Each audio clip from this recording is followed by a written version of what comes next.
மின்துறை அமைச்சருடைய இல்லத்திலே இரண்டு பொருட்கள் குறித்து இரண்டே சப்ஜெக்ட் தான் இங்கே கருத்துக்கள் விவாதிக்கப்பட்டது. ஒன்று, இந்திய தேர்தல் ஆணையத்திலே இரட்டை இலை நீட்டதற்கு உண்டான அந்த பத்திர பிரமாணங்கள் ஒவ்வொரு மாவட்டங்களிலும் கழக தொண்டர்கள் ஆர்வத்தோடு அதை நம்முடைய மாவட்ட செயலகத்தில் கொடுத்து அதன் அடிப்படையிலே இந்திய தேர்தல் ஆணையத்திலே அது கொடுக்கப்பட வேண்டும், அது சப்மிட் பண்ணணும். அது குறித்து அந்த விவரம் எல்லாம் எந்தெந்த மாவட்டத்திலே அந்த பத்திர பிரமாணங்கள் எல்லாம் வந்திருக்கிறது, கழக தொழிலத்தில் பெற்றுக் கொடுக்க வேண்டும் என்கின்ற அந்த தகவல் குறித்து விவாதிக்கப்பட்டு இந்திய தேர்தல் ஆணையத்திலே அது கொடுப்பதற்குண்டான அந்த பொருள் குறித்து இங்கே பேசப்பட்டது.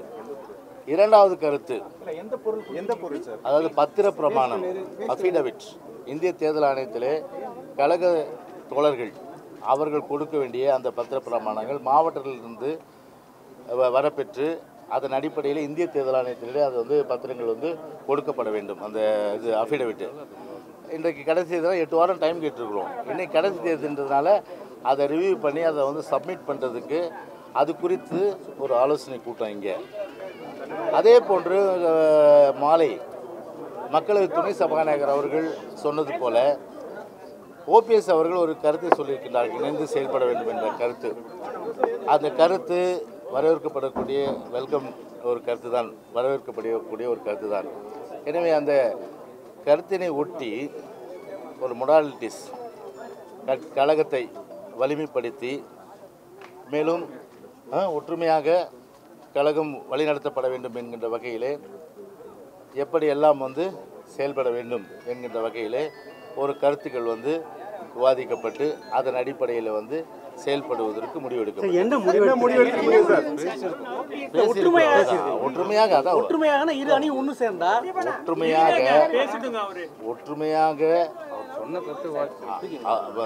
திரு ஓபிஎஸ் அவர்கள் சொன்ன அந்த கருத்தை வரவேற்று அதன் அடிப்படையிலே கழகத்தை ஒற்றுமையாக வலிமைமிக்க இயக்கமாக கொண்டு செல்ல வேண்டும் என்ற அடிப்படையிலே ஒரு கருத்து உருவாக்கப்பட்டு அதற்கு செயல் வடிவம் கொடுப்பதற்கு வேண்டிய அளவிற்கு நடவடிக்கை எடுக்கப்படும் என்கின்ற கருத்து வாதிக்கப்பட்டது.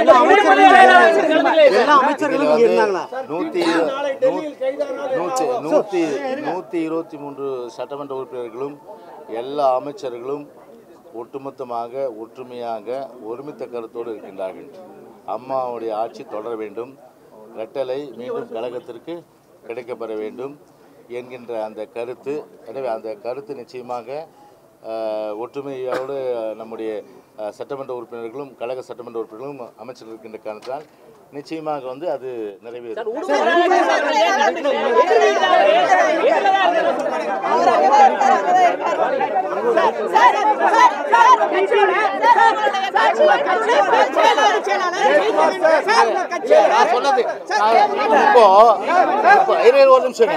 இப்போ நீங்க கண்கூட பார்த்திருப்பீங்க இல்லையா, நீங்க ஒவ்வொருத்தரா ஸ்பெசிஃபிக் கேட்குறீங்க. உடுமலை ராதாகிருஷ்ணன் சொல்றாரு, கடம்பூர் ராஜு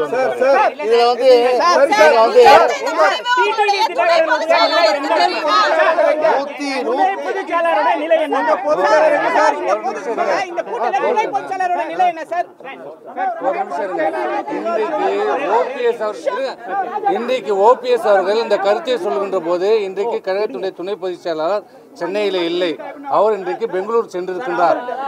கேட்ட கேள்விக்கு சொல்றாங்க, அவர் இன்றைக்கு பெங்களூர் சென்றிருக்கிறார். அதுக்கு இடையிலே இன்றைக்கு ஓபிஎஸ் சொன்ன கருத்தை கழகம் இணைந்து செயல்படுவதை நான் வரவேற்கிறேன். அந்த கருத்தை நாங்கள் வரவேற்று அதன் அதை கலந்து ஆலோசித்து பேசிக் கொண்டிருக்கின்றோம்.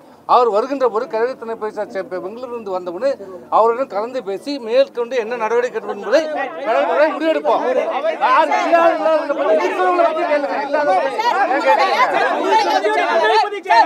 அவர் பெங்களூர் சென்றிருக்கிறார், உங்களுக்கு நீங்களே தானே செய்தி போட்டிருந்தீங்க.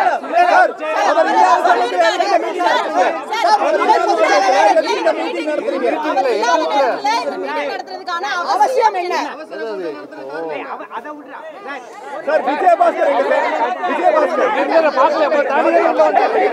தாண்டி தானே உள்ள போனாரு.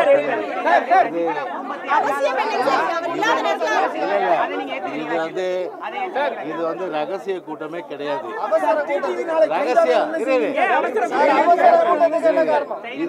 நடக்காத விஷயத்த நடக்க போதா நீங்க பேசக்கூடாது. நீங்க சிபிஐயா? நீங்க சிபிஐயா? நீங்க சிபிஐயா? சிபிஐயா? நீங்க சிபிஐயா? அப்புறம் போலீஸ் ஆபீசரா?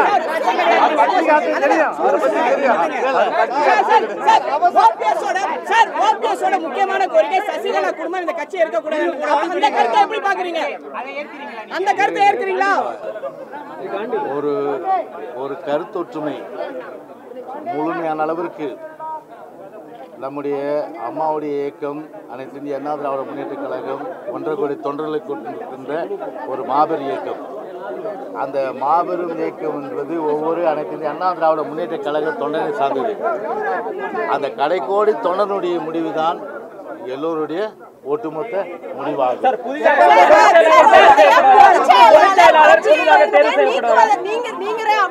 கடிதம் கொடுத்ததா ரெசிக்னேஷன் கொடுத்திருக்காங்கன்ற தகவல் இருக்கு. அது உண்மையா? பொதுச் செயலாளர் சசிகலா கட்சியிலிருந்து நீங்குவதாக ரெசிக்னேஷன் கொடுத்திருக்காங்கன்ற தகவல் இருக்கு. அது உண்மையா? அப்பட்டமான பொய் இல்ல. அது குறித்து எந்த தகவலும் இல்லை. அது குறித்து நான் வந்து தகவல் இல்லாம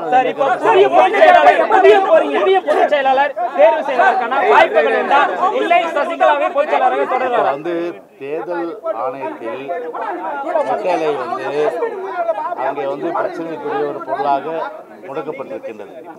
எனவே ஒட்டுமொத்த அனைத்து இந்திய அண்ணா திராவிட முன்னேற்ற கழக தொண்டர்களுடைய ஒட்டுமொத்த விருப்பமும் நம்முடைய புரட்சி தலைவருடைய சின்னம், அனைத்து இந்திய அண்ணா திராவிட முன்னேற்ற கழகத்துடைய சின்னம், நம்முடைய அம்மாவின் சின்னமான இரட்டை இலை மீண்டும் அது வந்து கழகத்திற்கு வர வேண்டும். எனவே அந்த ஒரு கருத்தோடு தான் இன்றைக்கு ஒட்டுமொத்த அனைத்து இந்திய அண்ணா திராவிட முன்னேற்ற கழக தொண்டர்களிலிருந்து அடிமட்டத்திலிருந்து மேல்மட்டத்தினுடைய எல்லோருடைய பார்வை இருக்கின்றது. நிச்சயமாக வந்து இரட்டைலையை பெறுவோம்.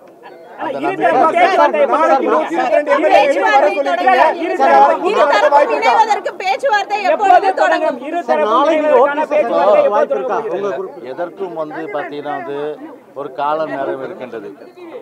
இன்றைக்கு அது காலையிலே வந்து திரு ஓபிஎஸ் அவர்கள் ஒரு கருத்தை சொல்லி அந்த கருத்தின் அடிப்படையிலே எங்களுடைய மக்களவை துணை சபாநாயகர் அவர்கள் ஒரு கருத்தை சொல்லியிருக்கின்றார்கள், ஒரு வரவேற்க தகுந்த கருத்து.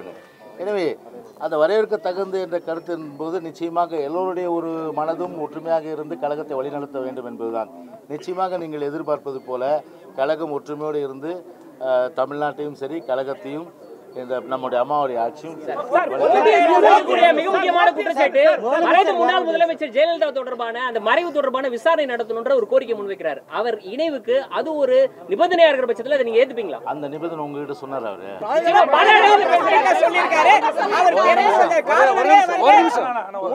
எங்களோட கருத்து வந்து அதாவது அம்மா அவர்கள் அதாவது இந்த கட்சி ஆட்சிக்கு உயிரை கொடுத்துருக்காங்க. இந்த கட்சி நல்லா இருக்கணும், ஆட்சி நல்லா இருக்கணும், உயிரை கொடுத்துருக்காங்க. இன்றைக்கு வந்து ஓபிஎஸ் வந்து இந்த கருத்து சொல்லியிருக்காரு. ஆகவே இங்க எங்க முதலமைச்சர் நாங்கள் எல்லாம் கலந்து பேசியிருக்கிறோம். கண்டிப்பா ஒற்றுமையா இருந்து அம்மா வந்து அம்மா பேசுறதுக்கு விடுங்க, பேச முடியாது. அதாவது ஒற்றுமையா இருந்து கண்டிப்பா ரெட்டலை சின்னத்தை நாங்கள் மீட்டுவோம். அதே போல கீழ் இருக்கக்கூடிய தொண்டர்கள், சட்டமன்ற உறுப்பினர்கள், எல்லா ஒன்றிய நகரங்கள் எல்லாம் என்ன நினைக்கிறாங்களோ அதுபடி நாங்கள் செயல்படுவோம். இதுதான் முதலமைச்சர் சொல்லியிருக்காங்க. எல்லா அமைச்சருடைய கருத்து 122 சட்டமன்றம். அதே போல அவங்களும் எங்க குடும்பம் தான், பிரிஞ்சு போனோம். எல்லாம் ஒரு குடும்பம், அண்ணன் தம்பி சட்டம் மாதிரி தான். ஒற்றுமையா சேர்ந்து ரெட்டலை சின்னத்தை மீட்போம். உலகெங்கும் வாழும் தமிழ் உறவுகளுக்கு ரெட்பிக்ஸ் சார்பாக நன்றிகளும் வணக்கங்களும். தொடர்ந்து 3 ஆண்டுகளை தாண்டி ரெட்பிக்ஸ் பயணிக்கிறது என்றால் அதற்கு முழுக்க முழுக்க உங்களின் ஆதரவு மட்டுமே காரணம். நீங்கள் எங்களுக்கு காட்டி வரும் ஆதரவுக்கு கோடான கோடி நன்றிகள். இன்றைய சூழலில் கார்ப்பரேட் நிறுவனங்களும் பெரும் முதலாளிகளும் அரசியல் கட்சிகளுமே மீடியா துறையில் கோலோச்சு வருகின்றனர். இவர்களுக்கு மத்தியில் மிக எளிமையான பின்புலத்திலிருந்து தொடங்கி உண்மையையும் நேர்மையையும் உழைப்பையும் மட்டுமே மூலதனமாக கொண்டு செயல்பட்டு வருகிறது ரெட்பிக்ஸ். இந்நிலையில் ரெட்பிக்ஸை மக்களுக்கான ஒரு மாபெரும் ஊடகமாக மாற்றுவதே எங்களது ஆசையும் கனவுமாக உள்ளது. இதற்கு பெருமளவில் நிதியுதவியும் தேவைப்படுகிறது. உங்களின் ஆதரவோடு வளர்ந்த இந்நிறுவனத்தை அடுத்த கட்டத்திற்கு எடுத்துச் செல்ல உங்களையே நாடியுள்ளோம். எந்த ஒரு அரசியல் சாயமும் இன்றி, எந்த ஒரு கார்ப்பரேட்டின் தலையீடும் இன்றி மக்களுக்கான செய்திகளை உண்மையாகவும் நேர்மையுடனும் வழங்க வேண்டும் என்பதே எங்களது ஆசையும் கனவும். எனவே எங்களுக்கு தாராளமாக நிதி உதவி செய்து எங்களுக்கு உதவுங்கள். எங்களுக்கு நிதி உதவி செய்ய நீங்கள் முன்வந்தால் உங்கள் காசோலைகளை Redpix media private limited, number 21, first main road, CIT colony, Mylapore, Chennai 4 என்ற முகவரிக்கும், அல்லது நீங்கள் எங்கள் வங்கியில் நேரடியாக பணம் செலுத்த விரும்பினால் Dena bank, Alwarpet branch, account number 086311023903 என்ற அக்கவுண்ட் நம்பருக்கு அனுப்புங்கள். மேலும் வங்கியின் விவரங்கள் IFSC கோட் BKDNO620863. நீங்கள் கொடுக்கும் ஒவ்வொரு ரூபாயும் ஒரு நேர்மையான, உண்மையான செய்தி சேனல் ஒன்றை உருவாக்க நிச்சயம் உதவும். நன்றி.